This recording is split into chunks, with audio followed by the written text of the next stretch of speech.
আমাদের যথেষ্ট চিন্তার ব্যাপার। যেমন চন্দ্রগোড়া চেনেন, ভয় পান, তার কারণ ওর হিস একটা শব্দ আছে। কেউটে চেনেন, গোকড়ো, হ্যাঁ, আর হচ্ছে কালাজ। আর শাখামুটি বলে একটা সাপ আছে হলুদ কালো, যেটাকে অনেক সময় রাজসাপ বলে, অনেক সময় শঙ্খিনী বলে, ইংরাজি নাম হচ্ছে ব্যান্ডেড ক্রেট। সেই সাপটা কিন্তু পরিবেশে একটা অত্যন্ত প্রয়োজনীয় একটা প্রাণী, কারণ সেই সাপটা কেবলমাত্র সাপ খায় এবং তাতে কি হয়, পরিবেশটা অনেকটা নিয়ন্ত্রণ থাকে। কিন্তু আমাদের মনের মধ্যে আতঙ্ক, যেহেতু ওই সাপটা বিষধর সাপ খাচ্ছে, তাহলে এই কত ভয়ঙ্কর।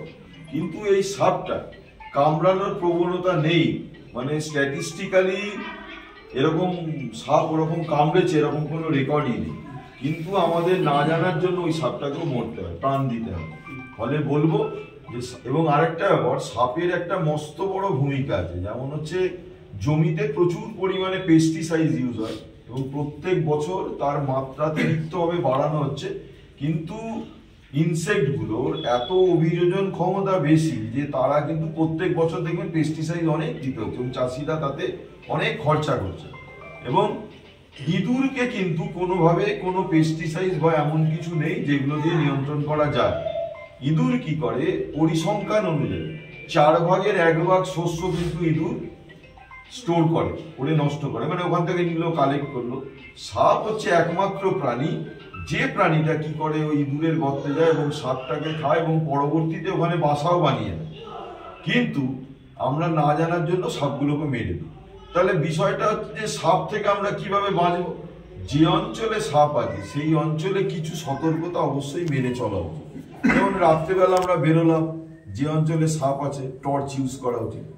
যেখানে সাপ আছে সে অঞ্চলে আমাদের অবশ্যই মশারি টাঙিয়ে শোয়া উচিত।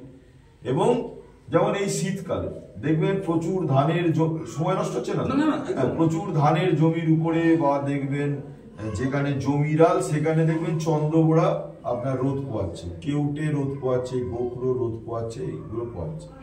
এবার কি হয়, ওরা নেচারে এত সুন্দর কেমোফ্লেজ করে থাকে, মিশে থাকে, যেটা কি হয় আমাদের চোখে সাধারণভাবে দেখা যায় না। আমরা যে সাপ ধরি দেখে বিষয়টা তা না, আমরা অভিজ্ঞতার ভিত্তিতে সাপ ধরি। আমাকে ফোন করা হলো, আমরা বলি একটু সাপটাকে মনিটরিং করুন, আমরা আসছি, এসে ধরছি। আমার মতো যারা সাপ ধরে তারা কিন্তু ওই অভিজ্ঞতায় ধরে নেয় ও ডান দিকে গেছে কি বাঁ দিকে, কিন্তু সেই সময় যদি তাকে নাড়াচাড়া করিয়ে দেয় সেই সাপটাকে কিন্তু আমরা কখনোই ধরতে পারবো না। এবং এই সাপ কামড়ালে যে অ্যান্টিভেনাম সিরাম, যেটা সাপ একমাত্র অভ্যর্থ ওষুধ দিতে হয়, তাছাড়া আরো অনেক ওষুধ, নিওস্টিগমিন, অ্যাট্রোপিন দিতে হয়, সেগুলো আমি যাচ্ছি না। কিন্তু এই সাপের ভেনাম থেকে, সাপের বিষ থেকেই কিন্তু অ্যান্টিভেনাম সিরাম তৈরি, এবং যেটা দেওয়াতে মানুষ কি হয়, বেঁচে যায়। ফলে সাপকে যদি আমরা মেরে দিই তাহলে কি হবে না, অ্যান্টিভেনাম সিরাম তৈরি হবে। আরেকটা ব্যাপার হচ্ছে প্রচুর মেডিসিনাল ভ্যালুস আছে।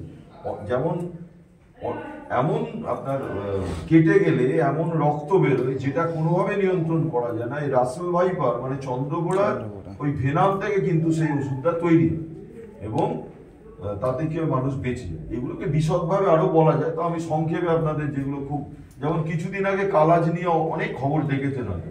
সেই কালাজ সাপ যে অঞ্চলে আছে, এই অঞ্চলেও আছে, আপনাদের এখান থেকে ধরে নিয়ে গেছে, এবং যে অঞ্চলে আছে মানুষদের আপনার সতর্ক থাকতে হবে, মশারি টাঙিয়ে শুতে হবে। কারণ এই সাপের একটা অদ্ভুত ফিনোমিনা, এ কি করে না, মানুষের বিছানার মধ্যে চলে আসে। খুব গরম হলে মনে হয় আর্দ্রতা নেওয়ার জন্য আমাদের ঘরে ঢুকে পড়ছে, প্রচন্ড শীত হলে মনে হয় শীতের জন্য ঢুকে পড়ছে।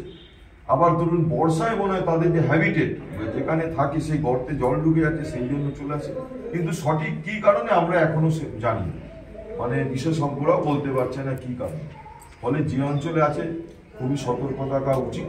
এটা অন্যান্য নিউরোটক্সিক ভেনাম রিলেটেড যে সমস্ত সাপ আছে, যেমন ধরুন কেউটে, গোকড়ো, শাখামুটি, এই যে সাপগুলো আছে, এটাও কিন্তু নিউরোটক্সিক, কিন্তু এটা কমপ্লিটলি নিউরোটক্সিক। কারণ ভেনাম সবসময় কম্বাইন ভেনাম থাকে, একটার সঙ্গে আরো রিলেটেড থাকে। বলতে গেলে অনেক সময় নিলে বলা যায়, আমি সংক্ষেপে বলছি।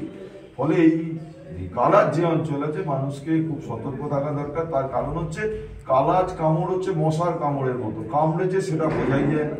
দ্বিতীয়ত হচ্ছে অন্যান্য সাপ কামড়ালে যে সমস্ত সিমটমগুলো অ্যারেস্ট করে, যেমন ধরুন ফুলে যাওয়া, হোয়াইট মার্ক, কালাজ কামড়ালে খুব মিনিমাম টাইমের জন্য ওই বাইট মার্কটা থাকে, তারপর আর থাকে না, ফলে বোঝা যায় না। মানুষের মানে টোসিস আর কি, শিবনেত্র মানে ঢুলু ঢুলু ভাব। এবার তার মধ্যে সারা গায়ে হচ্ছে অসম্ভব ব্যথা, চুলের গোড়া পর্যন্ত ব্যথা, তার গায়ে হাত দিলে ভাবতে ব্যথা। তারপর কি হয় না, আমাদের এই কোনো কিছু ঢোক গিলতে অসুবিধা হয়। এই সমস্ত সিমটমগুলো হচ্ছে কালাজে। এবং যে অঞ্চলে সাপ আছে, আপনাদের এই অঞ্চল তো কৃষিভিত্তিক অঞ্চল, এখানে প্রচুর সাপ আছে।